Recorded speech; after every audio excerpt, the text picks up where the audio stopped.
કર્મ કરો તો સારું ફળ મળવાનું છે, અને જો તમે કુકર્મ કરશો તો એના માટે પણ તૈયાર રહેવાનું છે, કોઈ બચ્યું નથી.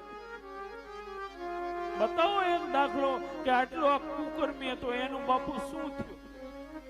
વાર લાગે, સમય જાય, થોડી વાર સહન કરવું પડે, પણ એક દિવસ એવો આવે કે એને એના કર્મનું ફળ ભોગવવું જ પડે.